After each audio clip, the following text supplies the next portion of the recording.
नमस्कार। कैसे हैं आप सब? कुछ किस्से, कुछ कहानी, कुछ नई, कुछ पुरानी के इस एपिसोड में हम लेकर आए हैं एक रोचक कहानी। तो चलिए कहानी शुरू करते हैं। बहुत समय पहले की बात है। एक गांव में रामू नाम का एक मेहनती किसान रहता था। घर की गरीबी और अभावों से तंग आकर उसने एक दिन भारी मन से शहर जाकर काम करने का फैसला किया। घर छोड़ते समय उसकी पत्नी की आंखों में आंसू थे, पर रामू ने वादा किया कि वो एक दिन ढेर सारी खुशियां लेकर लौटेगा। उसने अपना पुराना झोला उठाया और अपनी जड़ों को पीछे छोड़ते हुए अनजान राहों पर निकल पड़ा। उसका एक 1.5 साल का बेटा भी था, जो उसके ससुराल गया हुआ था। शहर पहुंचकर रामू को सेठ धनीराम के यहाँ काम मिल गया। रामू ने पूरे 20 वर्षों तक बिना एक भी छुट्टी लिए दिन रात मेहनत की। उसने सेठ के बड़े बड़े बगीचों को सींचा और उसकी तिजोरियों की ईमानदारी से रक्षा की। काम करते करते 20 साल गुजर गए। 20 सालों में रामू बूढ़ा होने लगा। उसके बालों में सफ़ेदी आ गई थी। उसने अपनी पत्नी और अपने गांव की मिट्टी की महक हर पल याद की थी, पर वो अपने लक्ष्य पर अडिग रहा। जब 20 साल पूरे हुए तो रामू ने घर जाने की इच्छा जताई। सेठ धनीराम ने उसकी वफादारी देखते हुए कहा, रामू, तुम्हारी मेहनत का मूल्य चुकाने के 2 तरीके हैं। या तो तुम इन 20 वर्षों की पूरी मजदूरी नकद ले जाओ, या फिर मुझसे जीवन की 3 अनमोल सलाहें लो। रामू ने कुछ पल सोचा और फिर धन के लोभ को त्याग कर सेठ के अनुभवों और सलाहों को चुनने का फैसला किया। सेठ ने मुस्कुराते हुए कहा, पहली सलाह, कभी भी छोटा रास्ता मत चुनना, क्योंकि उसमें अक्सर खतरा होता है। दूसरी सलाह, जिस जगह कोई बुजुर्ग ना हो वहाँ रात कभी मत बिताना। और तीसरी सलाह, गुस्से में कोई भी फैसला लेने से पहले अपना मुंह ठंडे पानी से ज़रूर धो लेना। इसके बाद सेठ ने रामू को 3 बड़ी बड़ी रोटियां दी और कहा कि इन्हें केवल घर जाकर अपनी पत्नी के साथ ही खोलना। रामू घर के लिए निकल पड़ा। घर लौटते समय रास्ते में रामू को चरक नाम का एक राही मिला।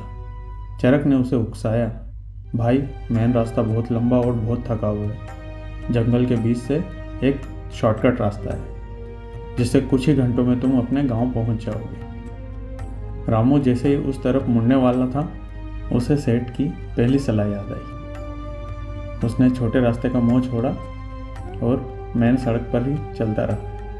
बाद में उसे पता चला कि उस जंगल में खूंखार डाकुओं ने कई राहगीरों को लूटा था। चलते चलते शाम हो गई और रामू एक अनजान गांव पहुंचा। वहां उसने देखा कि सुमेर नाम का एक उद्दंड नौजवान अपने साथियों के साथ जोर जोर से शोर मचा रहा था। रामू ने वहां रहने का मन तो बनाया, पर उसे वहां कोई भी बुजुर्ग व्यक्ति नजर नहीं आया।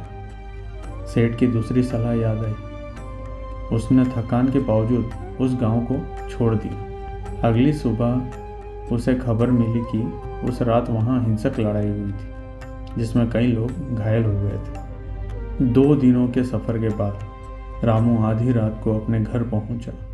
उसने खुशी खुशी खिड़की से अंदर झांका, पर उसके पैरों तले ज़मीन खिसक गई जब उसने देखा कि उसकी पत्नी के बगल में एक अनजान लड़का सोया हुआ था।